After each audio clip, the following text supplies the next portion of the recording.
Okay, so welcome again, everyone, to our new and exciting podcast. Well, it's exciting to us, Dave, isn't it? We're up and running. An Englishman. Up and running. Sorry, what's that? We're up and running, aren't we? We're up and running, yeah. So our new and exciting podcast, An Englishman, an Irishman, and a load of bollocks. It's episode 4 tonight, so we're going through the episodes thick and fast now. No stopping us. And it's part 2 tonight, so this is kind of what we've been doing all week. It's getting to know the hosts, just about who we are, and a little bit of extra things about us. We had a good chat last night, Dave, didn't we? So hopefully we'll have another good chat tonight. As we said, it's off the cuff, and that makes it maybe a bit more open. Some of you may already not know, Dave has a excellent YouTube channel called The Imperfect Individual. He's also written an excellent book, which I have here. It's also called The Imperfect Individual, Why Our World is in Turmoil and How You Can Save It. And all the links are found in the description there. So I was going to ask you this last night, so I'm going to go straight in and ask you again. And the very fact I've mentioned it already. It's a great name. It does stand out, The Imperfect Individual. None of us are infallible, of course. But I am curious to know why the name. There must be a reason why you picked this specific name, The Imperfect Individual, Dave. Yeah, thanks for that, Paul. And it's going well so far, isn't it? Season 1, episode 4. So we're right into it now, aren't we? But it's in terms of we've had the best of times, we've had the worst of times. Yeah, exactly. Yeah. In terms of the name, I'll give you a little example, which kind of encapsulates why I chose that name and why it means so much to me. So obviously we've just set up our podcast and we're on Spotify. And when I went to upload yesterday's episode, I got the warning sign on Spotify about COVID-19 guidance and misinformation, which made me laugh because, as we know, you're not allowed to deviate one iota from the standard narrative, even though more and more people know that standard narrative now has been exposed for the lie it was. But it's flogging a dead horse at this stage, isn't it? It's flogging a dead horse at this stage. But how does that explain the imperfect individual? Because for me, that is emblematic of everything that is not imperfect and is not individualistic. Because what's been inflicted on the Western world and on all of us in the last few years has been something based on an ideology of certainty, of utopia, of perfection, maybe. So a perfect society where there are no germs, an ideology of safety, zero COVID. And those things, those safety, certainty, perfection, and things like image, utopia, I instantly recoil from those concepts. And individual as well, we were asked to make sacrifices. We were asked to do the most immoral things. Only some of us engaged in those behaviors. But why? For the greater good, we will keep you safe is the alibi of tyrants throughout the ages. And the message is always the same, isn't it? Which is, you need to make a personal sacrifice for the greater good, i.e. you need to sacrifice your individual thinking, your individual rights, your individual morality for the sake of the greater good. And I've always been fascinated how pretty much every tyranny in history has always been justified along the lines of the greater good, and it has involved populations sacrificing their personalities, their characters, their morality, their thinking, their logic and reason to the state or to whoever, the religious leaders possibly. Where you talk about like the Spanish Inquisition, maybe. You can go back to we talked about like they're clever with their jingle jangles, aren't they? Like the say safe, as you said, throughout history, there's always been slogans to get the masses on board.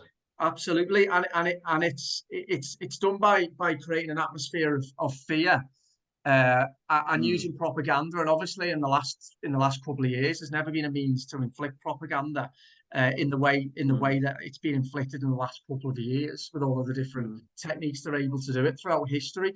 And the reason why some of us have been able to see through the propaganda, I truly believe, is because we know we're imperfect individuals.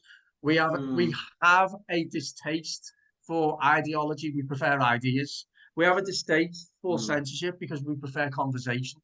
We have a distaste for the greater good because we realise that a true greater good actually is all about cultivating individual values, connecting with ourselves, connecting with our families, our friends, our local communities, and things like being introspective. And that's how you put more positively, as history shows, healthy societies are built on the gift of individuals. And individuals are, by their very nature, deeply flawed, as I am. So it's an antidote, really, to the overriding zeitgeist of the times and thinking and ways of Western society, which is based on utopian thinking.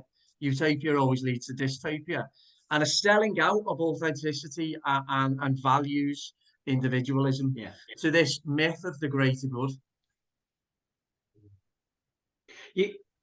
You got me thinking about my father there, that when he was diagnosed with cancer a few years ago, Dave, I think I talked to him when you were speaking to me a few days ago I spoke about my father and how he loved writing.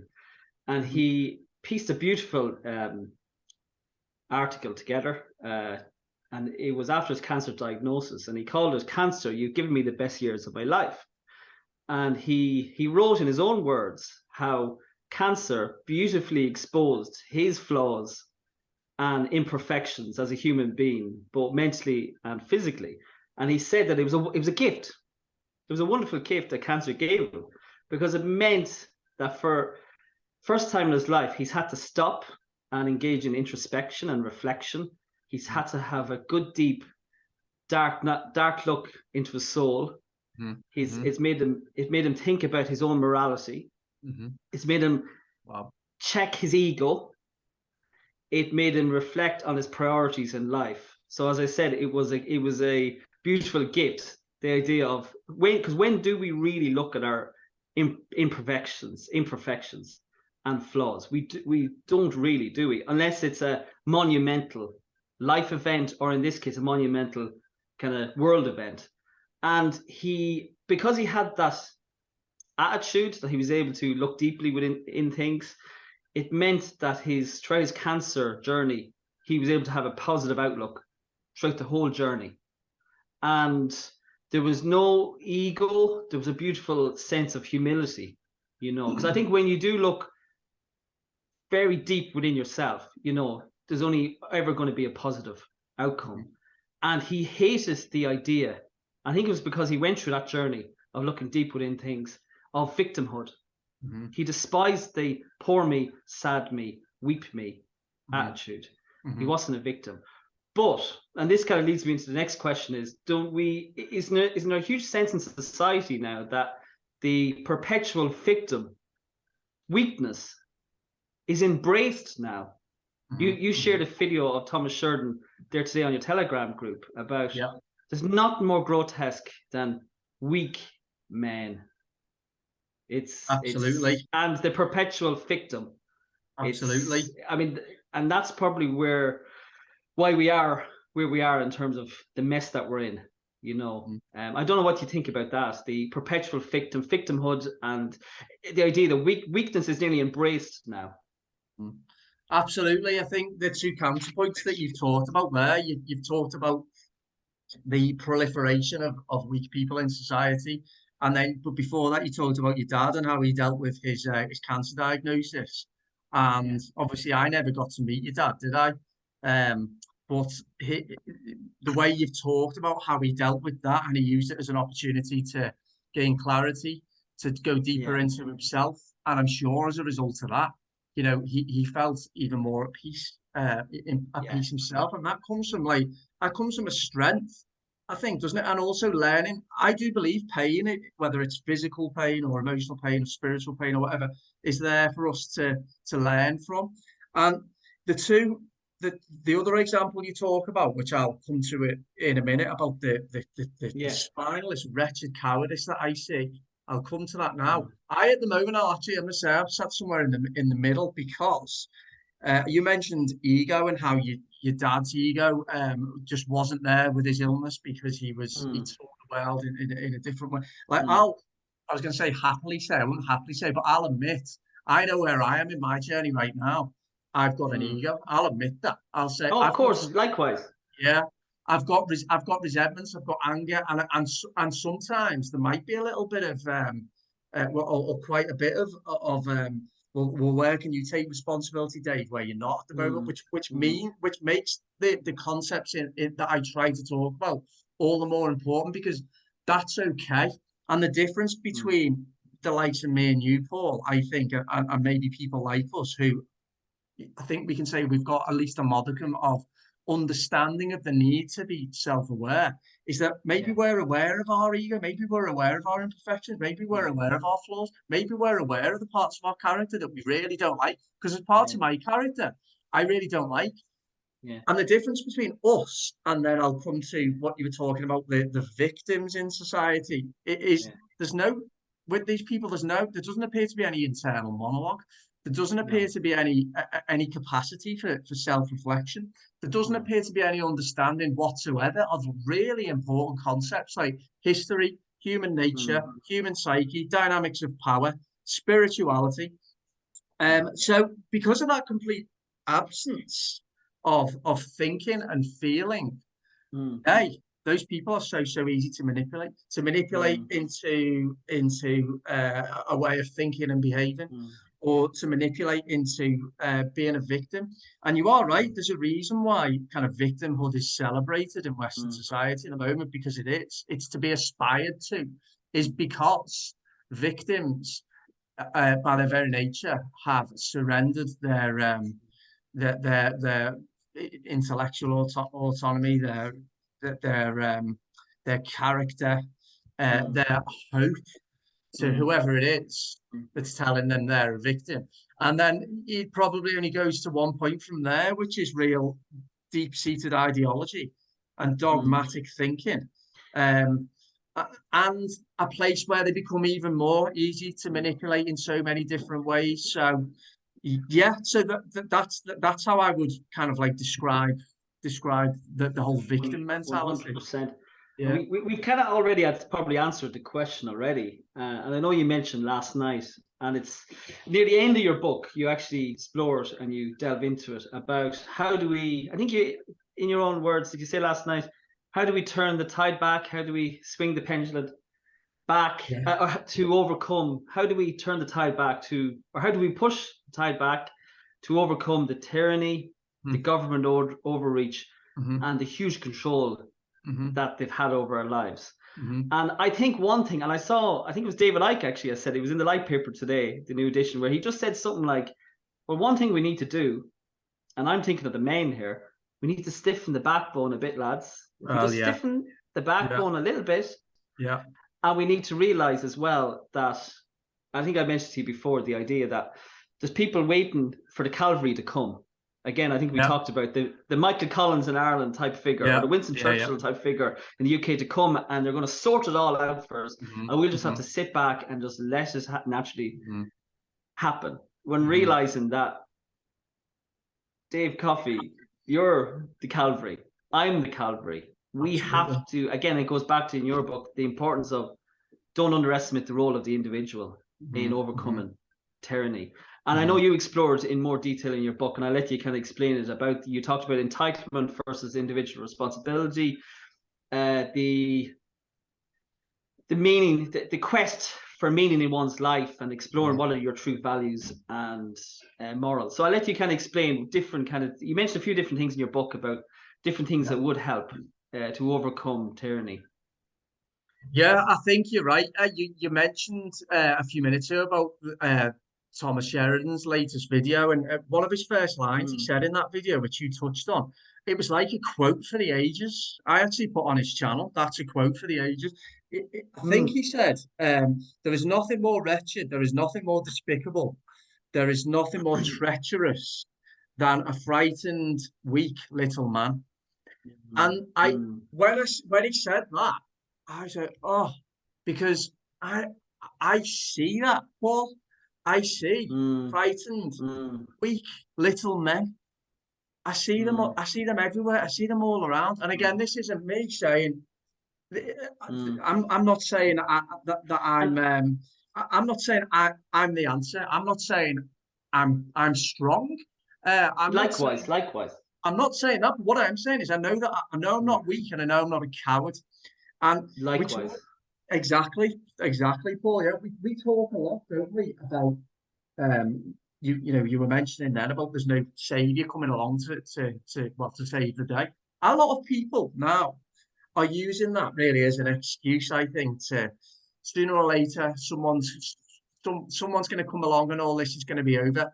So I'm 3 years into this, so I still don't need to do anything. There is a massive number of people and the number of men, particularly men around our age in the 30s, 40s, 30s and 40s, particularly that age group. They're supposed to be the protectors of society. They've seen a little bit of life, still got a bit of youthful energy, got a bit of streetwise, or they should do.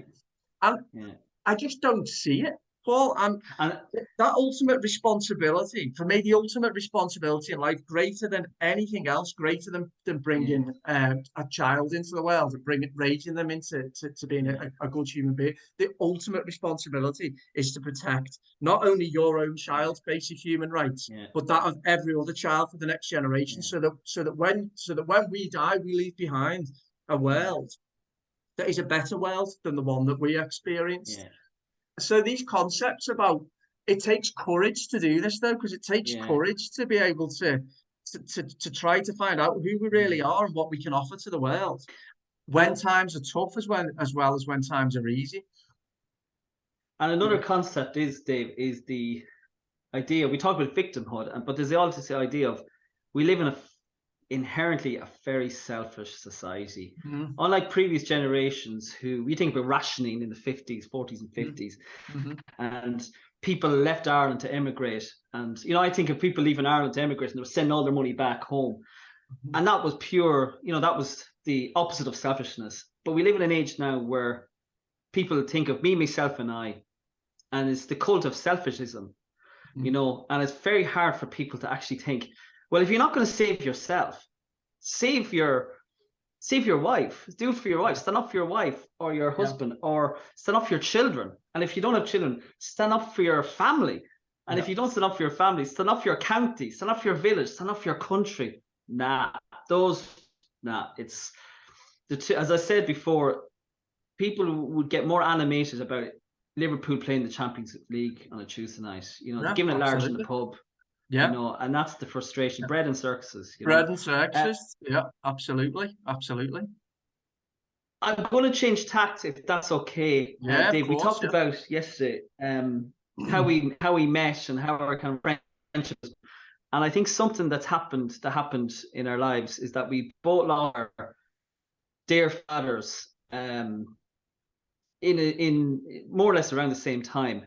I lost my dear father in August 2021, and you lost your father in October 2021. And I would say that's probably cemented our relationship also. Would you agree about that? Yeah, absolutely. Totally 100% agree, Paul. Yeah. And I kind of was thinking as well, and I hope if you feel comfortable with it, that you do mention your father at the start of the book.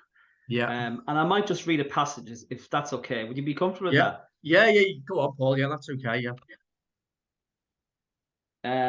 So it just starts off with, someone call me ASAP.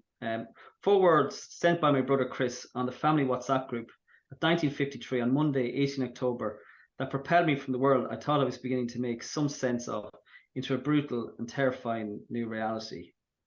I mean, that must have been tough, to say the least, Dave, to write.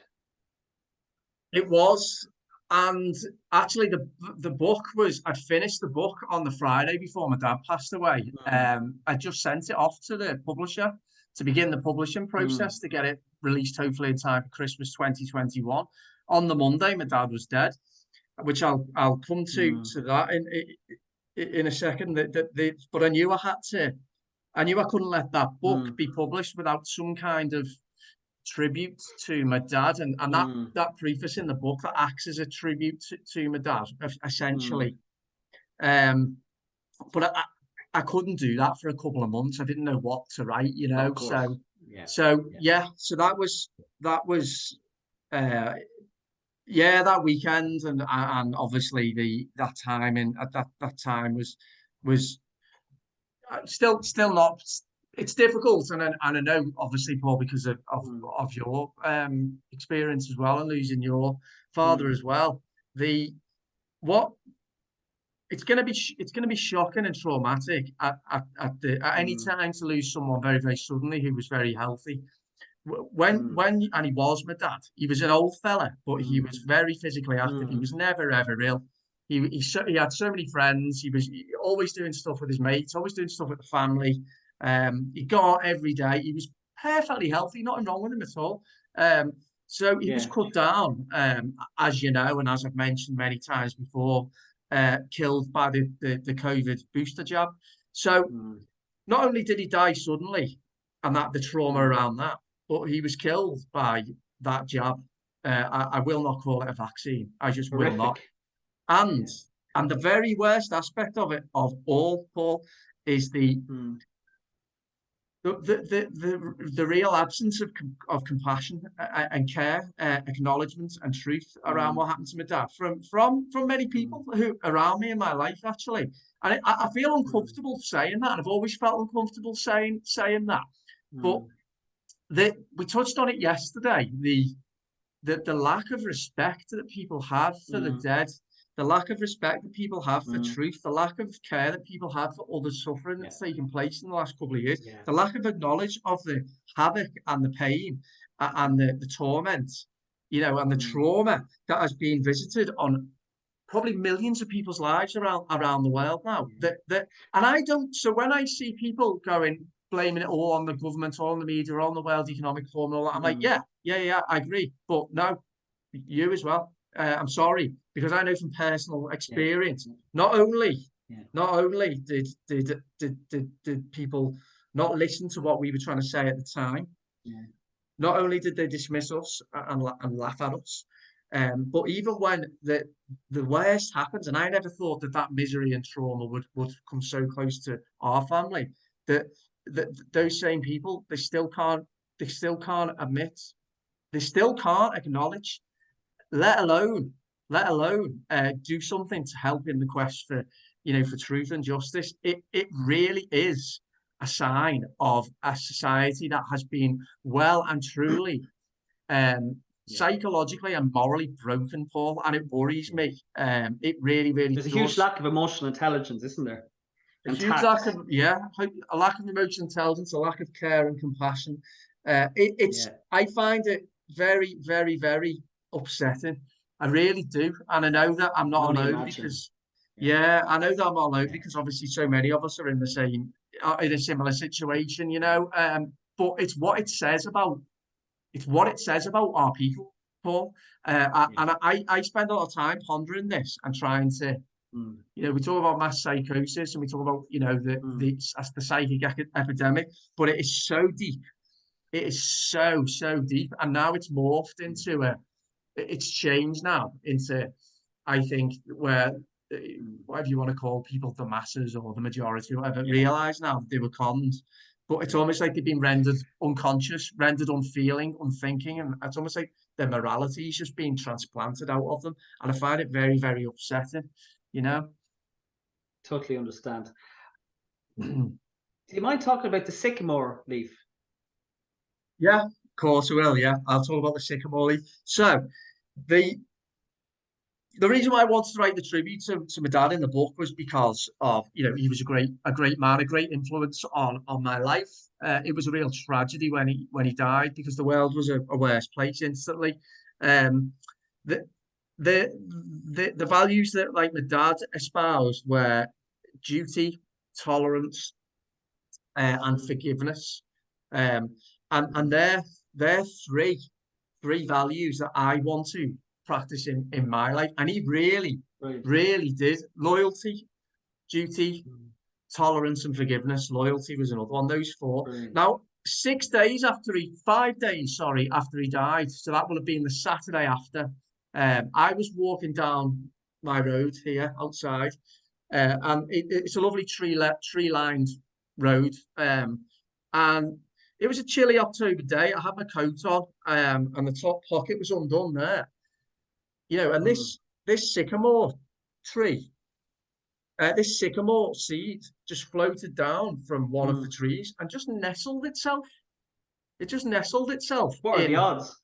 The odds of that must be a trillion to one. And I thought, well, that's a sign, isn't it? You know, I got some comfort from that, and I looked what the sycamore tree represents. I think loyalty, duty, divinity, and eternity.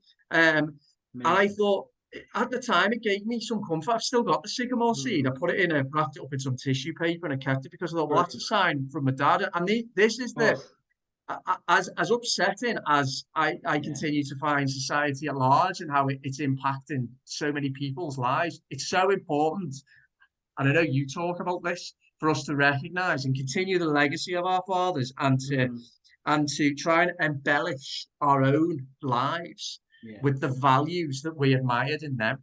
So that, I guess what I'm saying is, despite everything, I have a choice, and we all have a choice to. Yeah. What do we do? Do we become bitter and angry and resentful? Even though very natural to be feeling those feelings, or do we really try to channel and see the light that still shines in the dark? They were great. Thanks for telling us about the sycamore. It's beautiful, really, isn't it? And they were great men from a great generation, weren't they? You know, and they don't make them like that anymore. And they really don't. They really don't. And it's, you know, just talking about grief as well. And, you know, the famous kind of Robert Frost kind of says life goes on, but it does. And, you know, I need to keep moving and you need to keep moving, but we live in their legacy, and we take snippets of their perfections. And there was the beautiful perfections as well. We talked about their imperfections as well, but they were good men. And I think we might do a podcast down the line, and we might talk about our fathers in another time, but I'm thinking, nice. I think it might be therapeutic as well down the line, and we'd have a bit of, be lighthearted as well.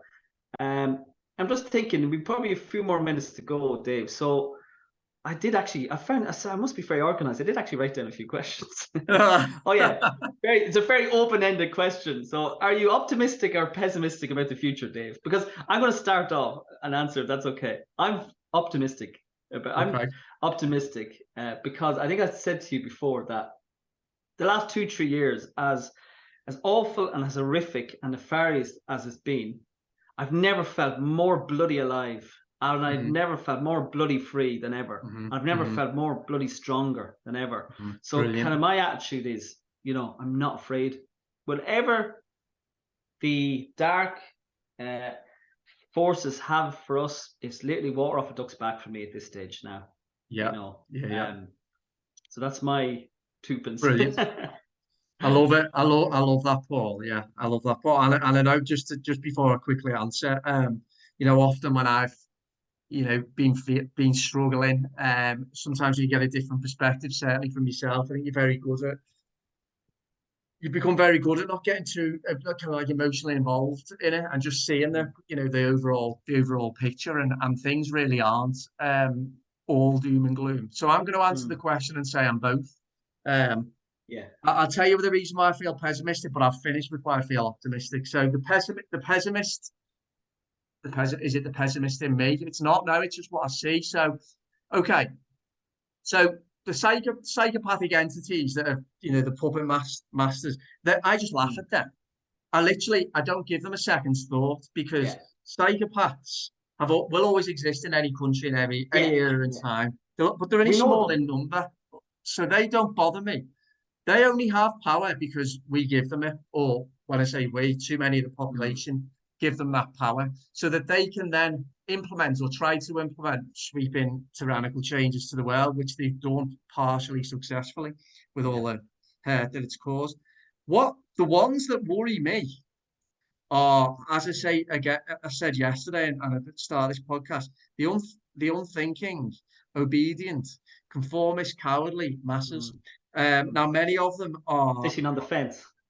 so we were sitting on the fence, many of whom have woken up to it now, but are still. So I talk a lot about the government apparatus, police, NHS, teaching profession, public sector, and how all those state stooges, are still in their positions. They're still part of that government machinery. And how many teachers have come out and said it was wrong for children not to go to school to the best part of the year? It was wrong. It was evil for them to have to wear a mask. It was evil to push a jab onto them. How many doctors and nurses or health practitioners have come out and said, no, this is what's really going on in the hospitals? How many police have said that this is the biggest cover up since time began? So it's that real lack of You're right, though. fortitude. You are right. So that worries me. It's interesting. Worries me. You are right, Dave. My background is nursing, so obviously every year I have to register with the nursing board. It's just registration, professional registration. And I think in Ireland there's possibly, I did look at it actually recently, it's possibly 70,000 qualified Irish nurses on the live board, registration board. 70,000. Yeah. And how many? I can't think of how many have actually spoken out. Exactly. Now many I'm sure did speak out in their own areas, in their own hospitals, probably quietly, and they were probably ridiculed for that. But in terms of getting it together and maybe putting a public face to it, there was none. Now, to be fair, in England, obviously bigger population, there was a few nurses that did come out. I know at the protest there was one lady that had a board. I think she walked around the UK. I can't think of her name. Oh, she was amazing. Blonde-haired girl. Absolutely. There've been many, but in the grand scheme, when compared to the number of employees, tiny in number. So that is a frustration. Yeah, that's my pessimistic angle. We've got 5 minutes left, so I'm going to try and finish on some optimism now. We'll finish with some optimism and on a high note by talking about Everton. Is that we'll finish on a high note and just talk about Everton. That's probably never been said before, Dave. Yeah, exactly. Well, I was just going to say, Paul, the optimistic side, though, in answer to your other question there, I'll just answer. Oh yeah, sorry. No, you're all right. It's okay. It's because we were talking before about we are the cavalry because we are. Dave, Paul, everyone can choose to be the cavalry, and we are. We need to be our own saviors. And what is happening is there is an intellectual and moral kind of renaissance going on at the moment. It's still bubbling under, but you think about the number of people who are doing podcasts like this, the number of alternative media channels across all the social media platforms. You're talking the traditional ones that are censored, and like the likes of Rumble and BitChute and all the rest of it as well. All the books that have been written in the last couple of years. We talk about waking up. There's so many people who've genuinely woken up in terms of, right, who am I? What's this world all about? How can I, forge my own path, kind of thing. So there are many people now who understand that we are transcending two eras and are willing to boldly venture forward into this new era. And eventually, I think that moral and intellectual revolution will or counter-revolution, probably should call it, will sweep everything away, and we will be in a better world. I just don't know when that is. And then talking about Everton. It has been a renaissance, though, hasn't there? Sorry, go on. Yeah, let's talk about Everton. Yeah, just to finish 3 minutes, because that brings you back to my dad. And I know you wanted to talk about my love affair with Everton, or probably my relationship with Everton. Yeah. I don't know what to say about them, really. What does it mean to be an Evertonian? It means that to acknowledge that you support an utter joke of a club, but you love them anyway. That's what it is. That's loyalty. Honestly, it's they're the most frustrating club to support, and they reach new depths of awfulness every week that I just can't comprehend. Honestly, you wouldn't have it any other way. I wouldn't have it any other way. It's like they got beat 4-1 by Bournemouth last week. And then they were going back there to play in the league, the same team, Bournemouth, I think everyone thought, well, you know, if we get beat, it's not going to be 4-1. Got beat Yeah. 3-0. But So, it what can did you give do? you some joy last year. And it was probably much needed joy after a tough year that you had, which was the famous 3-2 win against Yeah, Crystal Palace, Ingleson Park. Were you on the yeah. pitch after the match? I Were you was, yeah, I was one brilliant? of those, I was one of those scallywags on the pitch at the end. Yeah, Brilliant. Yeah. yeah. I tell you what, the interesting thing about that ball, and this, there's only 2 minutes left, but I'll finish on this Yeah. point. This shows that magic is real. That there's something else in the ether. Mm. Sometimes it just intervenes. I don't know whether I ever told you this, but did you know that Everton had until that point had never been 2-0 down at half time in a Premier League game and come back to Wow. win 3-2 until the one time that they absolutely had to do it. And they did. Brilliant. Yeah. That's Unbelievable. legendary. It's legendary, and for me, it was there was a force at work that night that was you know it was tangible. You know, it was mysterious. Yeah. It wasn't just the players and the fans. It was something else. Yeah. It was Your unbelievable. But father would we have been smiling from above. he would have been, yeah, he would have been. He would have been. And all you know, all dinner, and that's what I miss most. I think about my dad is watching the match with him. You know, he used to come round and or sometimes we'd go to Yeah. the match. If not, we'd watch it on the TV and have a couple of beers. You know, it's but that link is one of the. You know, I've had a lot to say really about football being sanitized and whatever, but your first love Yeah. is your football team, isn't it? Really, Yeah. and that link to my dad as well, and that emotional attachment, it's never going to go away. But they frustrate the Brilliant. hell out of me, Paul. It Yeah, won't change. exactly. Like you say, I wouldn't have it any other way. We're Yeah. down to 1 minute, so shall we say, if anybody wants to be interviewed by me and Paul, if you've got an interesting story to tell, to send us an email and we'll get them on, Yeah. Paul. Yeah.